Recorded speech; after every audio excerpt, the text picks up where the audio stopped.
Hello guys, welcome to my channel. तो India दुनिया की लगभग 18% पॉपुलेशन को सपोर्ट करता है, लेकिन ग्लोबल फ्रेश वाटर रिसोर्सेज का सिर्फ अराउंड 4% ही इंडिया के पास है। और मल्टीपल स्टडीज के अकॉर्डिंग 600 मिलियन से भी ज़्यादा Indians high to extreme water stress face करते हैं। मतलब क्लीन ड्रिंकिंग वाटर का एक्सेस सिर्फ एक एनवायरमेंटल इशू नहीं है, ये 21st सेंचुरी का एक मैसिव इंफ्रास्ट्रक्चर चैलेंज बन चुका है। और इसी वजह से इंडियन गवर्नमेंट अब lakhs of crore rupees invest कर रही है वाटर इंफ्रास्ट्रक्चर बिल्ड करने के लिए अक्रॉस द कंट्री। एक्चुअली अगर आप रिसेंट न्यूज़ देखें तो गवर्नमेंट ने अपने फ्लैगशिप प्रोग्राम्स में से एक का मेजर एक्सपेंशन अप्रूव किया है, जल जीवन मिशन। इस मिशन को अब 2028 तक एक्सटेंड कर दिया गया है और इसका टोटल आउटले अब लगभग 8.69 लाख करोड़ तक पहुंच चुका है, ताकि रूरल इंडिया में ड्रिंकिंग वाटर इंफ्रास्ट्रक्चर को एक्सपेंड किया जा सके। और हिस्ट्री हमें एक चीज़ क्लियरली दिखाती है कि जब भी गवर्नमेंट इंफ्रास्ट्रक्चर पर इतना बड़ा कैपिटल स्पेंड करती है तो सिर्फ इंफ्रास्ट्रक्चर ही नहीं बनता, बल्कि पूरी इंडस्ट्रीज ग्रो करती हैं। तो इस वीडियो में हम समझेंगे इंडिया में वाटर इंफ्रास्ट्रक्चर इतना क्रिटिकल क्यों बन रहा है, गवर्नमेंट इस सेक्टर में इतना ह्यूज कैपिटल क्यों इन्वेस्ट कर रही है, और कौन से इंडस्ट्रीज और कंपनीज इस ट्रेंड से बेनिफिट कर सकती हैं। इस अपॉर्चुनिटी को समझने के लिए सबसे पहले हमें प्रॉब्लम समझनी पड़ेगी। इंडिया में वाटर डिमांड रैपिडली इंक्रीज हो रही है और इसके पीछे तीन मेजर फैक्टर हैं। फर्स्ट, इंडिया की पॉपुलेशन वर्ल्ड में सबसे ज़्यादा बढ़ चुकी है, और जब पॉपुलेशन बढ़ती है तो नेचुरली वाटर डिमांड भी इंक्रीज होती है, ड्रिंकिंग, एग्रीकल्चर, इंडस्ट्रियल, सबके लिए। Second, urbanization. इंडिया में सिटीज़ रैपिडली एक्सपैंड हो रही हैं और अर्बन एरियाज को रन करने के लिए चाहिए होता है मैसिव वाटर इंफ्रास्ट्रक्चर, जैसे pipelines, treatment plants, sewage systems, storage reservoirs. जितनी फास्ट सिटीज़ ग्रो कर रही हैं उतनी ही फास्ट वाटर इंफ्रास्ट्रक्चर की डिमांड भी बढ़ रही है। Third, climate change. Climate change की वजह से रेनफॉल पैटर्न अनप्रिडिक्टेबल हो रहे हैं। कुछ रीजन फ्लड फेस करते हैं और कुछ रीजन सूखापन एक्सपीरियंस करते हैं। इसका मतलब आने वाले डिकेड में वाटर स्टोरेज और वाटर मैनेजमेंट बहुत ज़्यादा इम्पोर्टेंट होने वाला है। और इन सब फैक्टर की वजह से इंडिया को फ्यूचर में वाटर इंफ्रास्ट्रक्चर नेटवर्क बनाना पड़ेगा। चलो अब बात करते हैं गवर्नमेंट पुश की। और इसी चैलेंज को सोल्व करने के लिए गवर्नमेंट ने multiple large scale water infrastructure programs launch किए हैं। इनमें से सबसे बड़ा प्रोग्राम है जल जीवन मिशन। इस मिशन का गोल सिंपल है और काफ़ी एम्बिशियस भी है कि इंडिया के हर रूरल हाउस होल्ड तक टैप वाटर कनेक्शन पहुंचाना।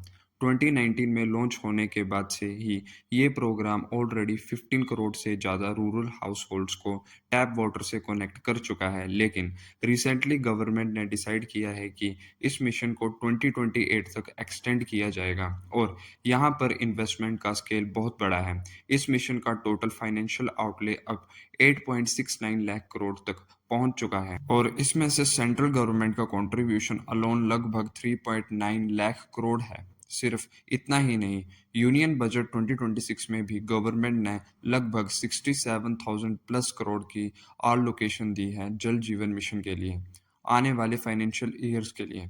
लेकिन स्टोरी यहीं ख़त्म नहीं होती। जल जीवन मिशन के अलावा भी गवर्नमेंट ने और प्रोग्राम्स लॉन्च किए हैं, जैसे कि नमामि गंगे प्रोग्राम, जो कि रिवर क्लीनिंग और सीवेज इंफ्रास्ट्रक्चर पर फोकस करता है। उसके अलावा अमृत मिशन, जो अर्बन वाटर सप्लाई और सीवेज सिस्टम्स को इम्प्रूव करने के लिए है। और जब आप इन प्रोग्राम्स को कंबाइन करते हो तो इंडिया में वाटर इंफ्रास्ट्रक्चर में एक massive multi year capex cycle create हो रही है। अब सबसे इम्पोर्टेंट क्वेश्चन आता है, इतना बड़ा इन्वेस्टमेंट एग्जैक्टली जाएगा कहाँ? Water infrastructure actually multiple segments का कॉम्बिनेशन होता है, तो चलिए इसे देखते हैं। First, water pipelines. रिजर्वियर्स और वाटर सोर्सेज से विलेजेस और सिटीज तक वाटर डिलीवर करने के लिए thousands of kilometre pipeline build करनी पड़ती है। इस सेगमेंट में ह्यूज कंस्ट्रक्शन एक्टिविटी होती है। Second, water treatment plants. Drinking water use करने से पहले उसे प्योरीफाई और ट्रीट करना पड़ता है। इसके लिए large scale water treatment plants और फिल्ट्रेशन सिस्टम रिक्वायर्ड होता है। Third, sewage treatment infrastructure. Waste water को डायरेक्टली रिवर्स में रिलीज नहीं किया जा सकता। उससे पहले ट्रीट करना ज़रूरी होता है। इस वजह से सीवेज ट्रीटमेंट प्लांट्स और वेस्ट वाटर रिसाइक्लिंग सिस्टम की डिमांड भी रैपिडली ग्रो हो रही है। Fourth, pumping systems and irrigation infrastructure. Water को लॉन्ग डिस्टेंसेस तक ट्रांसपोर्ट करने के लिए चाहिए पंप्स, मोटर्स, डिस्ट्रीब्यूशन नेटवर्क्स। ये पूरा इकोसिस्टम भी वाटर इंफ्रास्ट्रक्चर का इम्पोर्टेंट पार्ट है। And finally, smart water management systems. आज के टाइम पर वाटर इंफ्रास्ट्रक्चर सिर्फ पाइप्स और प्लांट्स तक लिमिटेड नहीं है।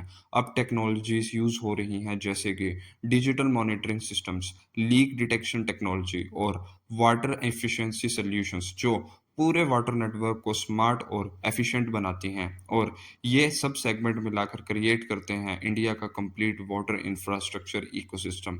अब सबसे इंटरेस्टिंग क्वेश्चन आता है, अगर वाटर इंफ्रास्ट्रक्चर में इतना बड़ा इन्वेस्टमेंट आ रहा है तो इससे बेनिफिट कौन उठाएगा? क्योंकि जब भी government large scale infrastructure spending करती है तो उसका इम्पैक्ट सिर्फ एक सेक्टर तक लिमिटेड नहीं रहता, बल्कि मल्टीपल इंडस्ट्रीज को डिमांड मिलती है। चलिए कुछ इंपॉर्टेंट सेक्टर्स को समझते हैं। सबसे पहले बेनिफिट मिलता है ईपीसी कंपनी को। ईपीसी का मतलब होता है इंजीनियरिंग, प्रोक्योरमेंट एंड कंस्ट्रक्शन। ये companies large scale infrastructure project execute करती हैं, जैसे कि water pipelines, treatment plants, sewage infrastructure, pumping stations.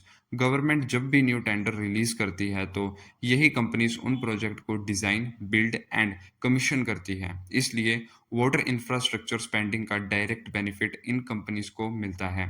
इस सेगमेंट में काम करने वाली कुछ एग्जांपल कंपनीज हैं। VA Tech Wabag, ion exchange India. ये companies large scale water treatment plants, desalination project और waste water recycling system develop करती हैं। और इंटरेस्टिंग बात यह है कि इनमें से कुछ कंपनीज इंटरनेशनल प्रोजेक्ट भी एग्जीक्यूट करती हैं। Second, pipes and building material companies. Water infrastructure का एक मेजर कंपोनेंट होता है पाइपलाइंस, और अगर पूरे कंट्री में थाउजेंड्स ऑफ किलोमीटर पाइपलाइंस बिछानी है तो ऑब्वियसली पाइप्स की डिमांड भी मैसिव होने वाली है। इसलिए कंपनीज जो मैन्युफैक्चर करती हैं PVC pipes, HDPE pipes, ductile iron pipes, उनके लिए भी ये एक long term demand opportunity create कर सकता है। इस सेगमेंट में कुछ मेजर प्लेयर्स हैं जैसे कि astral limited, Finolex industries and supreme industries. तो अब थर्ड पे आते हैं, तो वो है वाटर ट्रीटमेंट टेक्नोलॉजी कंपनीज। जैसे कि हमने पहले डिस्कस किया, ड्रिंकिंग वाटर को सेफ बनाने के लिए ट्रीटमेंट प्लांट्स और फिल्ट्रेशन सिस्टम रिक्वायर्ड होते हैं। इस सेगमेंट में कंपनीज काम करती हैं water purification technologies, filtration systems, desalination plants, waste water recycling solutions. और फ्यूचर में जैसे जैसे वाटर स्कैरसिटी इंक्रीज होगी, एडवांस्ड वाटर ट्रीटमेंट टेक्नोलॉजीज की डिमांड भी बढ़ती जाएगी। तो फोर्थ है pumps, motors and industrial equipments. Water को लॉन्ग डिस्टेंस तक ट्रांसपोर्ट करने को या इरिगेशन सिस्टम रन करने को हर जगह रिक्वायर्ड होते हैं pumps, Motors, valves, industrial equipment. इस सेगमेंट में कंपनीज इंक्लूड हैं जैसे कि किर्लोस्कर ब्रदर्स और शक्ति पंप्स। तो ये कुछ एग्जांपल कंपनीज थी जो वाटर इंफ्रास्ट्रक्चर थीम से डायरेक्टली या इनडायरेक्टली बेनिफिट कर सकती हैं। लेकिन ऑब्वियसली इस इकोसिस्टम में और भी काफ़ी सारी कंपनीज हैं जिन्हें हम इस वीडियो में कवर नहीं कर पाए हैं, जैसे कि डेंटा पावर हो गई, इन्वीरो इंफ्रा हो गया, ओसवाल पंप्स हो गए, जस्ट इंजीनियरिंग। और ऑल ओवर ना हमें इस इंडस्ट्री से काफ़ी ऐसे स्मॉल कैप प्लेयर्स हैं जो कि काफ़ी इंटरेस्टिंग लगे, जिन्हें मतलब जिनमें कि हमें अच्छा पोटेंशियल दिखता है, जिनके बिजनेस मॉडल को, ऑर्डर बुक को और फाइनेंशियल को हम अपकमिंग वीडियोस में डिटेल में एनालाइज करेंगे। इसलिए आप हमें सब्सक्राइब कर सकते हो ताकि आप कोई भी अपकमिंग एनालिसिस जो है वो मिस ना करें। लेकिन यहाँ एक इम्पोर्टेंट बात भी समझना ज़रूरी है, सिर्फ किसी सेक्टर में ग्रोथ होने का मतलब ये नहीं होता कि उस सेक्टर की हर कंपनी सक्सेसफुल होगी। इसलिए अगर हम इन कंपनीज को इन्वेस्टिगेट मतलब इन्वेस्टमेंट पर्सपेक्टिव से इवेलुएट करना चाहते हैं, ठीक है, तो हमें कुछ इंपॉर्टेंट फैक्टर्स देखने पड़ते हैं, जैसे कि कंपनी की ऑर्डर बुक हो गई, financial performance, execution capability, future growth visibility. और ये हम ना सब कुछ अपकमिंग वीडियोस में इन डिटेल कवर करेंगे, जिसे आप तब देख सकते हो। तो अब यहाँ पे एक और चीज़ है, ये जो वाटर इंफ्रास्ट्रक्चर का थीम है ना, ये जो है ये शॉर्ट टर्म स्टोरी नहीं है, ये एक्चुअली एक लॉन्ग टर्म स्ट्रक्चरल ट्रेंड है। क्योंकि इंडिया की पॉपुलेशन कंटिन्यू ग्रो करेगी, सिटीज एक्सपैंड होंगी, और क्लाइमेट रिलेटेड चैलेंज से भी भरा रहेगा मतलब। इसका मतलब नेक्स्ट 10 से 20 ईयर्स तक वाटर इंफ्रास्ट्रक्चर एक मेजर इन्वेस्टमेंट थीम रह सकता है। और जब भी किसी सेक्टर में long term government spending cycle start होता है, तो उस सेक्टर का मतलब अराउंड जो पूरा इकोसिस्टम होता है वो डेवलप होता है। एग्जैक्टली वैसे ही जैसे हमने पास्ट में देखा, हाईवेज इंफ्रास्ट्रक्चर एक्सपेंशन के टाइम, फिर रेलवेज का मॉडर्नाइजेशन, उसके बाद रिन्यूएबल एनर्जी सेक्टर ग्रोथ, ठीक है, जो कि अभी भी चल रही है। और अब धीरे धीरे क्या हो रहा है कि जो वाटर इंफ्रास्ट्रक्चर है, ये भी इंडिया में एक emerging long term investment theme बन रहा है। तो अब बात करते हैं ऑल ओवर इसके कंक्लूजन की, है ना। तो मतलब इंडिया में क्या हो रहा है कि वाटर डिमांड रैपिडली इंक्रीज हो रही है। इस चैलेंज को सॉल्व करने के लिए government lakhs of crore rupees जो है वो इन्वेस्ट कर रही है वाटर इंफ्रास्ट्रक्चर बिल्ड करने के लिए। और इस स्पेंडिंग साइकिल की वजह से मल्टीपल इंडस्ट्रीज में long term growth opportunities create हो सकती है। बाकी अब हम इस मतलब सेक्टर से जो काफी इंटरेस्टिंग जो मतलब प्लेयर्स हैं, है ना, अपॉर्चुनिटीज हैं, उनको डिस्कस करेंगे। तो फिर आप वो देख लेना तब। बाकी चलो ठीक है, फिर मिलते हैं किसी अगली वीडियो में।